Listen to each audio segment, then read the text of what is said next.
Hello दोस्तों, स्वागत है आपके अपने YouTube चैनल A+ मैथ्स पर। आज के इस वीडियो में हम class 10th math VVI objective questions को सोल्व करने वाले हैं ताकि आपके लिए हम इन प्रश्नों को बिल्कुल ही आसान बना सके।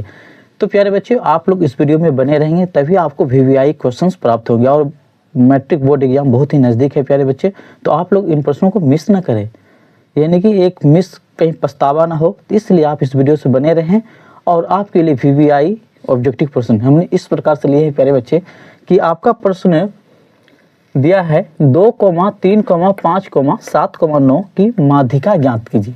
इसमें कह रहा है प्यारे बच्चे हमें क्या निकालने के लिए, माध्यिका। तो माध्यिका बहुत ही लाजवाब सवाल है और ये एग्जाम में बार बार पूछे जाते हैं, तो हमें निकालना है कैसे वो जाने। सबसे पहले कोई सी भी माध्यिका निकालने कहे तो आपको क्या करना होगा, सबसे पहले आरोही क्रम लिखना होगा। तो आरोही क्रम क्या होता है प्यारे बच्चे, तो वो समझे। तो हमें आरोही क्रम बराबर लिख लेना है, आरोही क्रम। देखिए प्यारे बच्चे, आरोही क्रम क्या होता है, शुरू से यानी कि छोटा से बड़ा में, जैसे एक सीढ़ी से दूसरा सीढ़ी चढ़ते हैं, दूसरा सीढ़ी से तीसरा सीढ़ी, यानी कि छोटे से बड़े में जाना है। गिनती 1 से स्टार्ट करते हो, 1 से ऊपर 100 तक जाते हो, इसी तरह छोटे से बड़े। छोटा क्या, इसमें सबसे पहले देख लो, छोटा संख्या 2 है तो हमने 2 लिख दिए। उससे बड़ा 3 है, उससे बड़ा 5 है, उससे बड़ा 7 है और उससे बड़ा 9। ये खुद आरोही क्रम दिया रहता है, क्योंकि और सब सवाल में आरोही क्रम नहीं दिया रहता, ये अंक उलट पलट रहता है। इधर ये 7 यहाँ रह गया तो 3 उस पार रह गया, इस प्रकार से दिया रहता है। ठीक है प्यारे बच्चों, लेकिन इस प्रश्न में बिल्कुल आरोही क्रम दिया गया है, तो तुम्हें टेंशन नहीं। अब इनमें से इन संख्या को काउंटिंग कर लो, गिनती कर लो कि कितनी संख्या है। तो प्यारे बच्चे 1, 2, 3, 4, 5, यानी कि आप इनको n बराबर 5 मान सकते हैं। अब ये देखो, ये जो 5 आया सम है या विषम है, इतना तो दिमाग लगाओ। हाँ, तो बोलोगे प्यारे बच्चे ये विषम है, तो ये क्या हो गया, विषम। अब विषम का एक फार्मूला होता है, क्या फार्मूला होता है प्यारे बच्चे, यहाँ समझे। हमें इनका जो माध्यिका का फार्मूला होता है,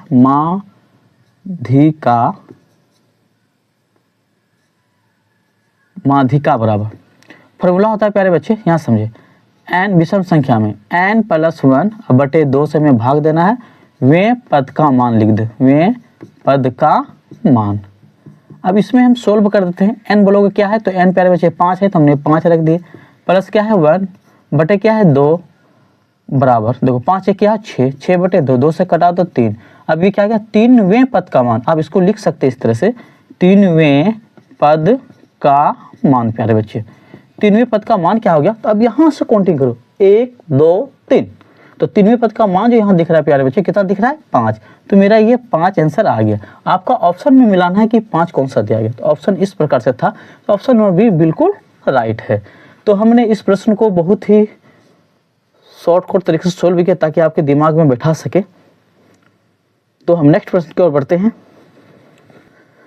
आपका प्रश्न इस प्रकार से लिए हैं प्यारे बच्चे। प्रश्न में दिया है 90 डिग्री केंद्रीय कोण और 14 सेंटीमीटर त्रिज्या वाले त्रिज्यखंड का क्षेत्रफल निकालना है। हमें इन सवालों में प्यारे बच्चे हमें क्या निकालना है, त्रिज्यखंड। हमें कोण भी दिया है 90 डिग्री और ये त्रिज्या यानी कि r का मान भी दिया है, और इस प्रकार से हमें 4 विकल्प मिला है। तो इनमें से एक विकल्प कोई तो इनका आंसर होगा। तो हमें आंसर कैसे पता चलेगा प्यारे बच्चे, जब इनको हम सोल्व करेंगे। तो सोल्व कैसे करेंगे, सबसे पहले जब भी एग्जाम में इस प्रकार से प्रश्न आए तो आपको इसको थीटा का मान लेना है। क्या मान लेना है, थीटा बराबर कितना डिग्री प्यारे बच्चों, 90 डिग्री। और इसको त्रिज्या कितना है, 14 सेंटीमीटर। ठीक है ना, इतना तो मान सकते हो, ये cm है। और हमें त्रिज्यखंड का क्षेत्रफल, तो त्रिज्यखंड का क्षेत्रफल क्या होता है प्यारे बच्चे, ध्यान देना।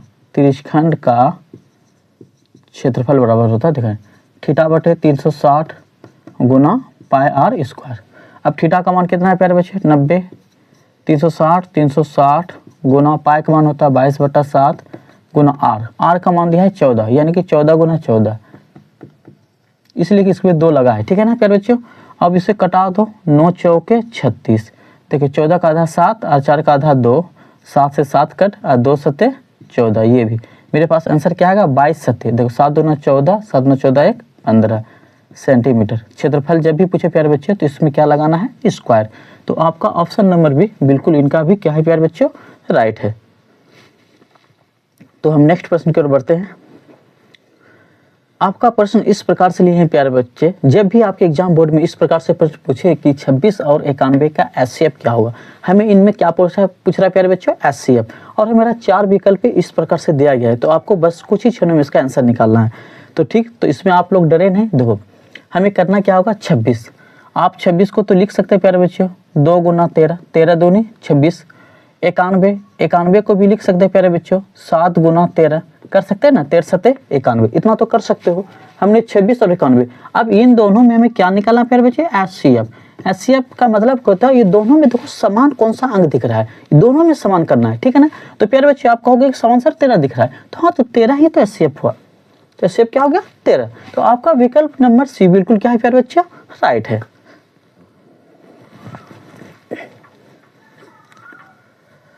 आपका प्रश्न इस प्रकार से लिए हैं प्यारे बच्चे, प्रश्न में दिया है 96 के अभाज्य गुणनखंड में 2 का अधिकतम घात। इसमें हमें पूछ रहा है प्यारे बच्चे 2 का अधिकतम घात। अब 2 का अधिकतम घात क्या होगा, जब हम इनको सोल्व करेंगे तभी हमें पता चलेगा। तो मेरा 4 विकल्प इस प्रकार से दिया है, तो हमें निकालना है कैसे, बिल्कुल ही आसान तरीके। हमें ये 96 दिया है प्यारे बच्चे, तो हमें 96 का अभाज्य गुणनखंड विधि से निकालना इस प्रकार से। 2 से खा जाएगा 2 चौके 8, 1 16, 2 8 16, फिर ये खा जाएगा 2 से, 2 दूना 4, 2 चौके 8, फिर 2 से खाएंगे 2 1 का 2, 2 दूनी 4, फिर 2 से खाएंगे 6 बार में, फिर ये 2 से 3 बार में, फिर ये 3 1 का 3। हम इसको लिख सकते हैं प्यारे बच्चे 96 का क्या लिख सकते हैं, 2 गुना 2 गुना 2, कितनी 2 है, 1 2 3 4 5, 1 2 3 4 5 और गुना ये 3। अब इसमें पूछ रहा है हमें 2 की घात। तो प्यारे बच्चे 2 पे पावर n का मतलब यानी कि 2 का घात, इस पे जो n की संख्या है, तो 2 कितनी बार आ रहा है, 1 2 3 4 5, यानी कि 2 पे पावर 5। तो इनका घात जो होगा प्यारे बच्चे क्या होगा, ये 5। तो ऑप्शन नंबर डी इनका बिल्कुल ही राइट है। तो हम नेक्स्ट प्रश्न की ओर बढ़ते हैं। आपका प्रश्न इस प्रकार से लिए हैं प्यारे बच्चे, प्रश्न में दिया है, क्या दिया है प्रश्न में, द्विघात बहुपद x² + 7x + 10 के शून्यकों का योग। हमें इनमें क्या निकालना है प्यारे बच्चे, शून्यकों का योग निकालना है। तो देखिए हम कैसे निकालते हैं। आपका 4 विकल्प इस प्रकार से दिया गया है। सबसे पहले हमें इसमें a b c का मान हमें निकाल लेना होगा प्यारे बच्चे। तो कैसे निकाला, तो इस प्रकार से निकालना हो, a का मान इसका गुणांक 1 रहता है, छिपा हुआ है बाबू नहीं दिया है तो हमने 1 लिख सकते हैं। b का मान ये 7 है और c का मान ये क्या है 10, हमने ये बैठा दिए। अब शून्यकों का योग होता है प्यारे बच्चे अल्फा जोड़ बीटा होते हैं, ये ध्यान रखना। अब बोलोगे अल्फा जोड़ बीटा, अल्फा जोड़ बीटा का मान क्या होता है, इनका सूत्र क्या होता है, तो -b/a होता है। ये आपको याद रखना होगा। ये अगर याद है तो सवाल आपके हाथ में है। अब इस पे मान बैठा दो, ये माइनस है तो माइनस, b का मान देख लो क्या है प्यारे बच्चे 7/a, a का मान क्या है 1, तो इसके नीचे में 1 बैठा सकते हैं। यानी इनका जो राइट आंसर आएगा प्यारे बच्चे, नीचे 1 का वैल्यू नहीं होता है, सिर्फ ये -7 ऊपर वाला ये आंसर होंगे। यानी कि इसका आंसर नंबर सी बिल्कुल ही राइट है। आपका प्रश्न इस प्रकार से लिए हैं प्यारे बच्चों, आप लोग हंसना मत, सवाल को देखो ठीक है ना। प्रश्न में दिया है समीकरण युग में 2x - y = 5 और 3x + 2y = 4 का हल क्या है। हमें इसमें से 4 का हल यानी कि इस समीकरण का हल निकालना है, ठीक है प्यारे बच्चों। और हमें हल में यानी कि x और y का ही मान निकलेगा, चाहे कोई सा भी ऑप्शन हो। तो इन सवालों में हमें जब सोल्व करेंगे तभी हमें पता चलेगा कि क्या इनका आंसर राइट आता है। तो सबसे पहले बात बाबू, इस सवाल इस प्रकार से आए तो इनको समीकरण 1 मानना। क्या मानना, समीकरण 1, यानी कि 2x - y = 5 है, इसको समीकरण 1 मानना। दूसरा हमें ये दे रखा है प्यारे बच्चे 3x प्लस में क्या दिया है 2y = 4, इनको समीकरण 2 मानना, ठीक है। अब यहाँ पे हमें ये दोनों में कोई एक साथ तुलना कर लेते हैं ताकि हमें कटाने में आसान रहे और x y का वैल्यू निकालने में बिल्कुल इजी रहे। तो हम क्या करेंगे प्यारे बच्चों, समीकरण 1 को 2 से कर देते हैं गुना और समीकरण 2 को बिल्कुल इसी तरह रहने देते हैं।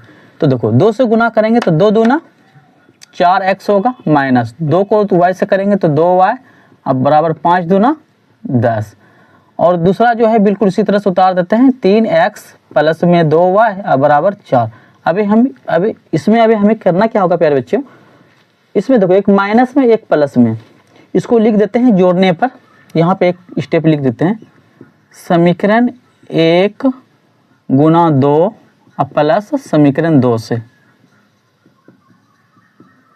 ये जो जोड़ का चिन्ह दिए प्यारे बच्चों, ये प्लस में क्या होता है, इसमें निशान नहीं लगता है, ये ध्यान देना। देखो 2y माइनस में प्लस में 2, ये कट हो गया, 4 3 कितना x हो गया 7x बराबर 10 4 14।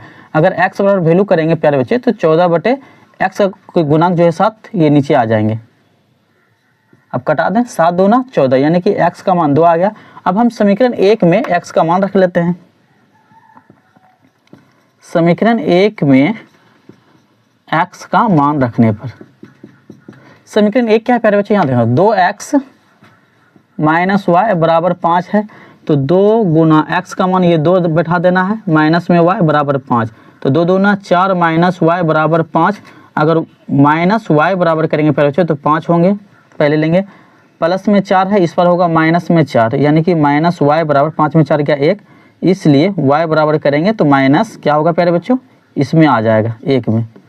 तो मेरा x का मान 2 और y का मान माइनस में 1, तो x का मान 2 और y का मान माइनस में 1, क्योंकि ये 2 आंसर निकला मेरा। ध्यान से देखना, ये वाला ऑप्शन मिलाओ, यानी कि 2 और -1, तो 2 और -1 ऑप्शन नंबर ए बिल्कुल राइट है। तो इस प्रकार से हमने आपका ये प्रश्न को सोल्व कर दिए। आपका प्रश्न इस प्रकार से लिए हैं प्यारे बच्चे। प्रश्न में दिया है, क्या दिया है उसे हमें जानना जरूरी होगा। प्रश्न में दिया है 90 डिग्री केंद्रीय कोण और r त्रिज्या वाले त्रिज्यखंड का क्षेत्रफल। हमें इसमें क्या कर रहा है, त्रिज्यखंड का क्षेत्रफल, और मेरा इसमें से 4 विकल्प इस प्रकार से दिया गया है। कॉपी भी मत हिलाओ, देखो इसमें क्या दिया है, 4 विकल्प दिया गया। तो सबसे पहले हमें इन सवालों में ये जो दिया है केंद्रीय कोण, इसको हमें थीटा मानना होगा। क्या मानना होगा, थीटा। थीटा हमें दिया है 90 डिग्री, और त्रिज्या वाले हमें त्रिज्यखंड का क्षेत्रफल। तो आप लोग को पता होगा प्यारे बच्चे कि त्रिज्यखंड का जो क्षेत्रफल होता है क्या होता है, θ/360 गुना पाई r स्क्वायर होता है। ये त्रिज्यखंड का क्षेत्रफल होता है। अब इनमें से ये मान बैठा के देखते हैं, और ये 4 विकल्प है, इनमें से कौन सा विकल्प का आंसर मिलता है। जो विकल्प का आंसर मिलेगा वो मेरा राइट आंसर होगा। तो थीटा की जगह पे हमने क्या बैठाएंगे, 90 डिग्री। 360 है तो 360, पाई r स्क्वायर को same to same pi r square रहने देते हैं। देखो 0 से 0 कट, 9 एकम 9, 9 चौके 36। अब हमें यहाँ क्या करना होगा, पाई r स्क्वायर को 1 से गुना करेंगे तो क्या होगा प्यारे बच्चे, पाई r स्क्वायर बटे नीचे क्या है, सिर्फ 4 है। अब यही 4 हमें ये वाला जो है जो निकला मेरा, ये ऑप्शन में देखेंगे तो ऑप्शन नंबर बी में बिल्कुल मैच का आ रहा है, मैच आ रहा है। तो ये ऑप्शन नंबर बी में क्या होगा प्यारे बच्चे, बिल्कुल राइट होगा। तो इस प्रकार से हमने इस प्रश्न को हल कर दिए। आज की वीडियो में बस हम इतना ही प्रश्न को रहने दिए। नेक्स्ट वीडियो में फिर भी क्वेश्चंस को लेकर आएंगे। इनके साथ इजाज़त, धन्यवाद।